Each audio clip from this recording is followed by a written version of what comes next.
ശ്രീ റിജിൽ മാക്കുജി, ഇപ്പോൾ അങ്ങ് നേരത്തെ പറഞ്ഞതുപോലെ അത് കോൺഗ്രസ് പാർട്ടി തീരുമാനിക്കും, കോൺഗ്രസിന് അതിൻ്റെതായ രീതിയുണ്ട് എന്നുള്ളതൊക്കെ ശരിയാണ്. അതൊക്കെ ജനാധിപത്യം എന്ന നിലയ്ക്ക്, ഒരു പാർട്ടിയുടെ ആഭ്യന്തരകാര്യം എന്ന നിലയ്ക്ക് അനുവദിച്ചു തരേണ്ടതുമാണ്.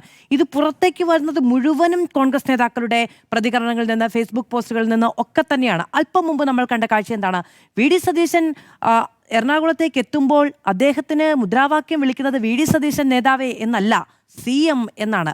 അപ്പോൾ പാർട്ടിയുടെ അണികൾക്ക് DCC തയ്യാറാക്കിയ DCC നേതൃത്വം നൽകുന്ന സ്വീകരണ യോഗത്തിൽ എങ്ങനെ പ്രതികരിക്കണം എന്നതിനെ സംബന്ധിച്ച് ധാരണ റിജിൽ കുഴപ്പം?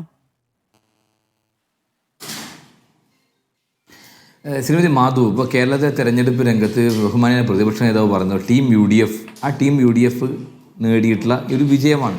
തീർച്ചയായിട്ടും ആ വിജയത്തിൻ്റെ മുമ്പിൽ നിന്ന് അതിനകത്ത് പ്രതിപക്ഷ നേതാവെന്നല്ലേ അദ്ദേഹത്തിൻ്റെ റോളുണ്ട് എന്നുള്ളത് എല്ലാവർക്കും അറിയുന്നൊരു കാര്യമാണ്. സ്വാഭാവികമായിട്ടും അങ്ങനെ ഇപ്പോൾ നേതാക്കന്മാർക്ക് ഇത്രയും വലിയ 102 സീറ്റിൽ ജയിച്ച് വരുമ്പോൾ അദ്ദേഹത്തിൻ്റെ ജന്മനാട്ടിലേക്ക് വരും പ്രവർത്തകന്മാർ സ്വീകരണം കൊടുത്ത് എല്ലാ നേതാക്കന്മാർക്കും കൊടുക്കുന്നതാണ്. അത് വെച്ചുകൊണ്ട് സ്വാഭാവികമായിട്ടും നിങ്ങൾക്ക് അതിനകത്ത് എന്താ പ്രശ്നം?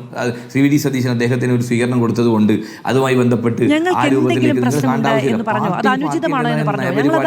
തീരുമാനമുണ്ട്. റിജിൽ മാക്കുറ്റിയും കണ്ടാണ് ഇതിൽ മറ്റുള്ളവർക്കൊക്കെ എന്തോ ഒരു പ്രശ്നമുണ്ടെന്ന് റിജിൽ ചോദിച്ചെടുത്താണ് ഞാനത് തിരിച്ചു ചോദിച്ചത്. ഈ മുഴുവൻ സംഭവങ്ങളും, മുഴുവൻ പ്രതികരണങ്ങളും കോൺഗ്രസിന്റെ ഈ പറയുന്ന സംഘടനാ സംവിധാനത്തിൽ നിന്നാണ് പുറത്തു വന്നത്. മറ്റുള്ളവർ അതിൽ എന്ത് കോൺട്രിബ്യൂഷനാണ് നൽകിയത്? നിങ്ങളുടെ നേതാക്കൾ തന്നെയാണ് ഫേസ്ബുക്ക് പോസ്റ്റിലൂടെയും മാധ്യമ പ്രതികരണങ്ങളിലൂടെയും ചർച്ചകളിലൂടെയും വിട്ടുവീഴ്ചയില്ലാത്ത സമീപനങ്ങളിലൂടെയും ഒക്കെ ഈ വിവരം പുറത്തു കൊണ്ടുവന്നത്. അതുകൊണ്ടാണ് CPM-കാർ ഈ തെരഞ്ഞെടുപ്പ് കാലത്ത് മുഴുവനും നോക്കൂ ജയിച്ചാൽ അടിയാണ് കാണാൻ കാത്തിരിക്കുന്നത് എന്ന് പറയുന്നത്, ഇപ്പോഴും അത് ആവർത്തിക്കുന്നത്. എന്നിട്ട് അത് ആ കുറ്റം മുഴുവൻ നിങ്ങൾ മാധ്യമങ്ങളുടെ പുറത്തെങ്ങനെയാണ് കൊണ്ടുപോയി? ഞാൻ ചോദിക്കട്ടെ, ഈ പറയുന്ന ശ്രീമതി മാധു, ഈ പറയുന്ന ശ്രീ വി.ഡി. സതീശനായാലും ശ്രീ KC വേണുഗോപാലായാലും ശ്രീ രമേശ് ചെന്നിത്തലയായാലും അവരെന്തെങ്കിലും അത്തരത്തിലൊരു അഭിപ്രായ പ്രകടനം നടത്തിയിട്ടുണ്ട് ഈ ദിവസം വരെ?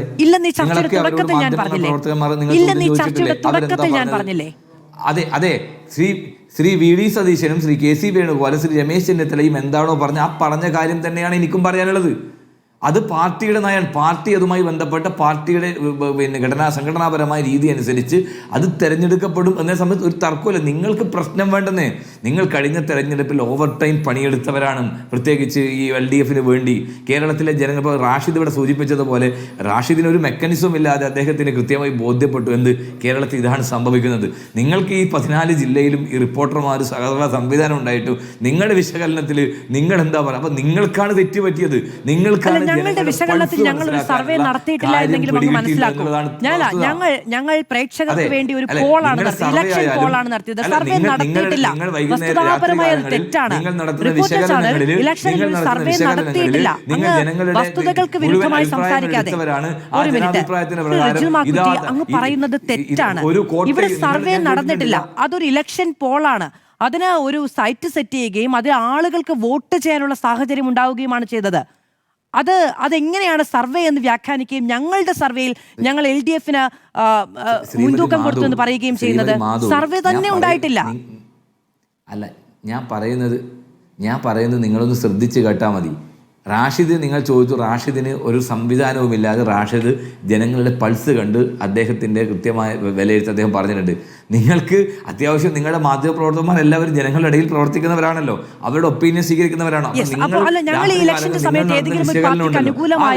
തരംഗമാണ് സംസ്ഥാനത്തുള്ളത് എന്ന് പറയണമെന്നാണോ നിഷ്പക്ഷ മാധ്യമ പ്രവർത്തനത്തിന് വേണ്ടി ഈ ഗതിയിൽ വാദിക്കുന്ന അങ്ങയുടെ ആവശ്യം? അല്ല, നിങ്ങൾ തരംഗം എന്ന് പറയണ്ട. നിങ്ങൾ പറഞ്ഞു, നിങ്ങൾ മിസ്റ്റർ മാധു പറയുന്നത് കേൾക്കൂ. നിങ്ങളുടെ ആളുകൾ നിങ്ങളുടെ ചാനലിൽ ഇരുന്ന് പറഞ്ഞ കാര്യങ്ങളുണ്ട്. അതൊക്കെ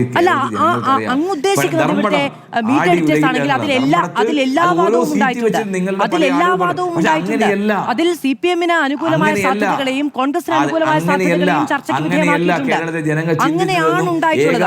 വസ്തുതാവിരുദ്ധമായ വാദങ്ങൾ ഉന്നയിക്കരുത്. ഒന്നെന്ന് പറഞ്ഞു ഇവിടെ സർവേ നടന്നു, ഇവിടെ സർവേ നടന്നിട്ടില്ല, ഇവിടെ ഇലക്ഷൻ പോലാണ് നടന്നത്. മറ്റൊന്ന്, നിങ്ങളുടെ ചാനലിലിരുന്ന് ആളുകൾ പറഞ്ഞത് നോക്കുകയാണെങ്കിൽ അത് എല്ലാ രാഷ്ട്രീയ പാർട്ടികളുടെയും സാധ്യതകളെ കുറിച്ച് ചർച്ച ചെയ്തിട്ടുണ്ട്. അങ്ങേക്ക് പറയാമോ, ഇവിടെ മീറ്റ് ദ എഡിറ്റേഴ്സിൽ ഇരുന്ന CPM-ന് അനുകൂലമായ വാദങ്ങളോ CPM-ന്റെ സാധ്യതകളെ കുറിച്ച് മാത്രമാണോ ചർച്ച ചെയ്തതെന്ന്? അങ്ങനെ പറയാമെങ്കിൽ ശരി, അങ്ങ് പറയൂ. അങ്ങനെ മാത്രമാണോ ഇവിടെ ചർച്ച നടന്നത്? ആ നിലയ്ക്കുള്ള ഏകപക്ഷമായ അഭിപ്രായ പ്രകടനങ്ങൾ മാത്രമേ ഉണ്ടായിട്ടുള്ളൂ. ജയിച്ചു നിൽക്കുമ്പോൾ വസ്തുതാവിരുദ്ധമായ കാര്യങ്ങൾ പറഞ്ഞുകൊണ്ട് ആരോപണങ്ങൾ ഉന്നയിക്കരുത്. അത് ശരിയല്ല. അങ്ങനെ ജയിച്ചു നിൽക്കുമ്പോൾ വസ്തുതാവിരുദ്ധമായ ആരോപണങ്ങൾ ഉന്നയിക്കപ്പെടുന്നു. തുടർഭരണം ഉണ്ടായപ്പോൾ വസ്തുതാവിരുദ്ധമായ കാര്യങ്ങൾ ഉന്നയിക്കുന്നു എന്നാണ് നിങ്ങൾ ഇത്രയും കാലം CPM കുറിച്ച് പറഞ്ഞത്. എന്നിട്ട് പിറ്റേ ദിവസം തന്നെ നിങ്ങൾ അത് മൂർച്ച കൂട്ടി വരികയാണോ? അല്ലല്ല, ഞാൻ പറയുന്നൊരു വളരെ കൃത്യമായ കാര്യം മനസ്സിലാക്കൂ. നിങ്ങൾക്ക് ഉൾപ്പെടെ തെറ്റ് പറ്റിയിട്ടുണ്ട് എന്നുള്ളതാണ്. എന്താണ് കേരളത്തിൽ ഇടതുപക്ഷത്തിനകത്ത് സംഭവിച്ചു കൊണ്ടിരിക്കുന്നത് എന്നുള്ളത് കൃത്യമായി നിങ്ങളുടെ പല മാധ്യമപ്രവർത്തകന്മാർക്കും ബോധ്യപ്പെട്ടിട്ടില്ല എന്നുള്ളതാണ് ഞാൻ പറഞ്ഞത്. പക്ഷേ ജനങ്ങൾക്കത് ബോധ്യം ഉണ്ടായിരുന്നു. ഇപ്പം അദ്ദേഹം പറഞ്ഞു തെറ്റ് തിരുത്തും. കഴിഞ്ഞ തെരഞ്ഞെടുപ്പിനകത്ത് ഞങ്ങൾ തെറ്റ് തിരുത്തി. അവർ പറഞ്ഞെന്താ, ലോക്കൽ പാർലമെന്റ് തെരഞ്ഞെടുപ്പിന്റെ വോട്ടിംഗ് പാറ്റേൺ അല്ല, ഏത് പഞ്ചായത്ത് തെരഞ്ഞെടുപ്പിന്റെ വോട്ടിംഗ് പാറ്റേൺ അതിൽ ഞങ്ങൾ തോറ്റു. പക്ഷേ ആ വോട്ടിംഗ് പാറ്റേൺ അല്ല നിയമസഭയിൽ, അല്ലേ? പറഞ്ഞില്ലേ? എന്നിട്ട് എന്താ സംഭവിച്ചത്? പാർലമെന്റ് തെരഞ്ഞെടുപ്പിലും ബൈ ഇലക്ഷനിലും ഈ പറയുന്ന എല്ലാ തെരഞ്ഞെടുപ്പിനകത്തും വലിയ രൂപത്തിൽ ജനവികാരം ഉണ്ട് എന്നും പാർട്ടിക്കകത്ത് ഞാൻ പറയുന്നത് കേൾക്കൂ ശ്രീമാൻ മാധു, പാർട്ടിക്കകത്ത് സ്വന്തം പാർട്ടി സഖാക്കൾ, ആ സഖാക്കളാണ് ഈ തെരഞ്ഞെടുപ്പിനകത്ത് വോട്ട് ചെയ്തത്. 25ഉം 50ഉം ഓപ്പൺ വോട്ട് ചെയ്ത പയ്യന്നൂരിലെയും തളിപ്പറമ്പിലെയും തൃക്കരിപ്പൂരിലെയും പാർട്ടി കോട്ടകളിൽ സഖാക്കൾ കുത്തിയത് കൈപ്പത്തിക്കാണ്. നിങ്ങൾ മനസ്സിലാക്കണം. 25ഉം 50ഉം അവർ പറഞ്ഞിട്ടുണ്ട്. ഞങ്ങൾ 25 വോട്ട് ചെയ്തിട്ടുണ്ട്, അത് കുഞ്ഞിഷ്ടാട്ടനാണ് ചെയ്തത്. ഞങ്ങൾ 15 വോട്ട് മലപ്പട്ടത്ത് ചെയ്തിട്ടുണ്ട്, ആന്തൂര് ചെയ്തിട്ടുണ്ട്, അത് ഞങ്ങൾ ഗോവിന്ദ മാഷക്ക ചെയ്തത് എന്ന് പറയുന്ന സഖാക്കൾ, സ്വന്തം സഖാക്കൾക്ക് വിശ്വാസമില്ലാതെ പാർട്ടി നേതൃത്വമായി CPM അധപ്പതിച്ചു എന്നുള്ളതാണ്. വളരെ കൗതുകമുള്ള കള്ളവോട്ട് പോലും കോൺഗ്രസിനാണ് കിട്ടിയത് എന്നുള്ളത് വളരെ കൗതുകമായ ഒരു ആരോപണമാണ്. ശരി.